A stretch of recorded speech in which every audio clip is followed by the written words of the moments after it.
Hi guys, I want to talk to you about how I save my seeds.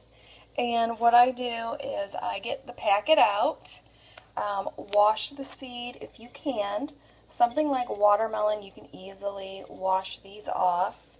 Also these cantaloupe.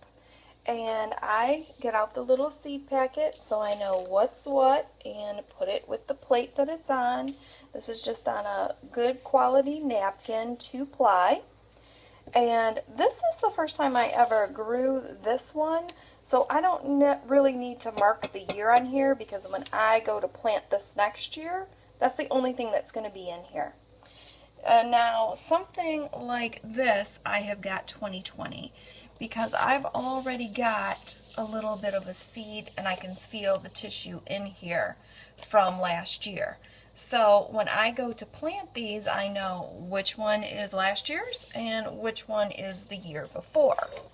I could just get rid of it because really, I mean this, let me get these out here. This is kind of enough for me.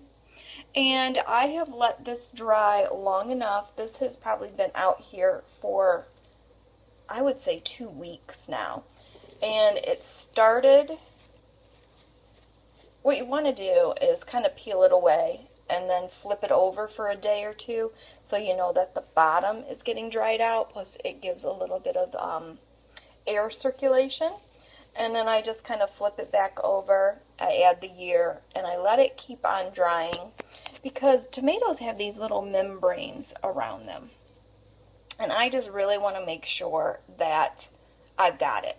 Plus, I have got so many seeds out here that I want to make sure that I'm at a point here to where I have a lot, that I'm kind of in the middle of it. So now I'm just sort of organizing what I have and what I don't have and what I need to pull out of here and what I need to just go ahead and package up. So these all out here are significantly dry enough. Some of them like this was a large watermelon that I just got at Kroger that I liked, so I'm just going to have to make up a little baggie like I did for these Sweet 100s, and I just kept what it came in from the greenhouse, and you can see I've got like a little bit of that left from last year. But I have a tendency with seeds to go ahead and save way, way more than what I need.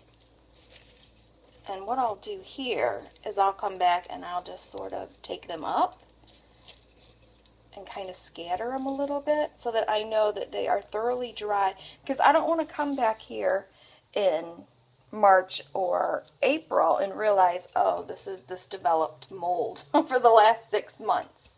So you want to avoid that. So I leave them out for a very long time, and I make sure on seeds like this or even these sunflowers here that they're nice and dry. I've taken them away from the head. They've had plenty of time to dry. I can pick them out, and I'm just going to put them in here. And this one here, I still have more seeds from last year, so I'll put like a little baggie around here to where I know that these are 2020 now. Okay, so I've got several seeds going here that really are done and they are dry, so I'm going to package those up.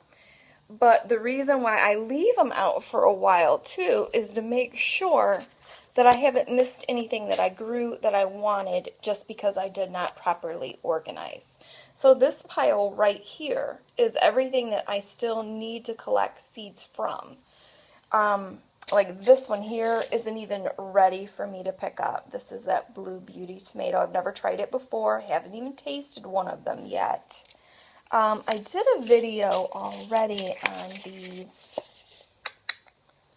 Patio Choice Yellow Hybrid, but I thought I had, but clearly I hadn't, and see, that's why that I do this.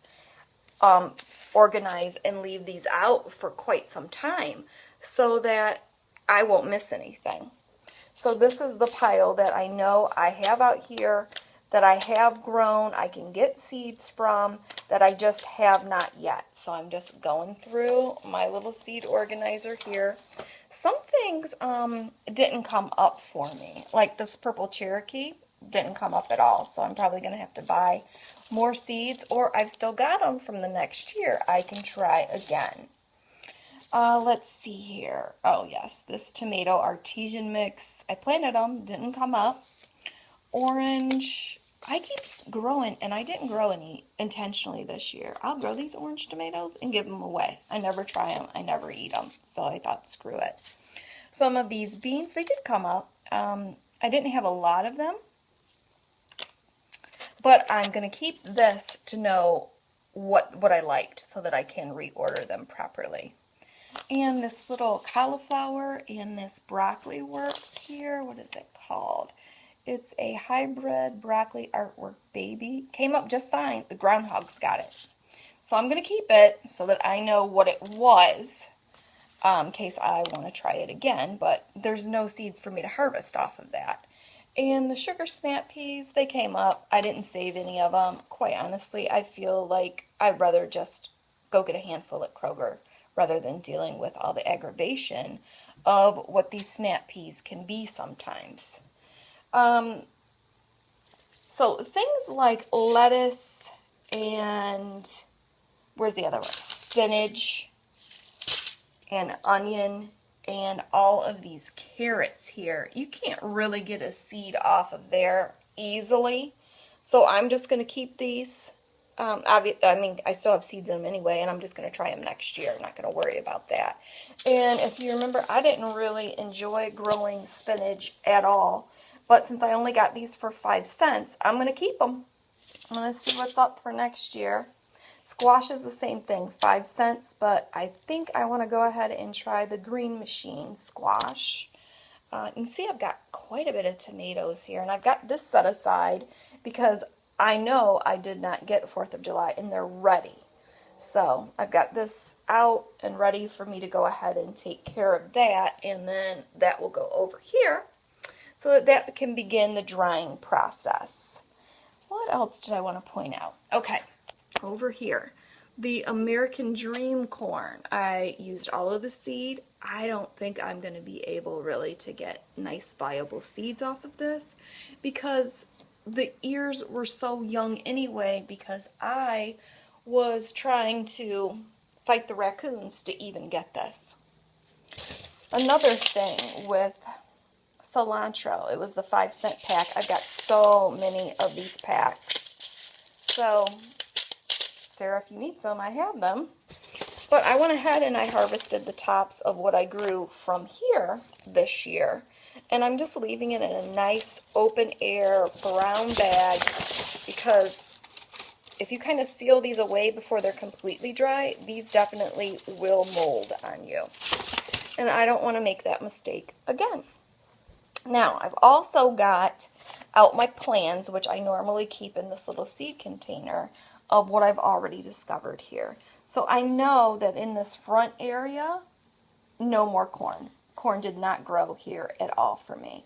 I know in this bucket that I want to do a salad bowl, and I know on this driveway area, I know my drawing's very crude, that I want to do half butter peas and half peppers, part shade, full shade.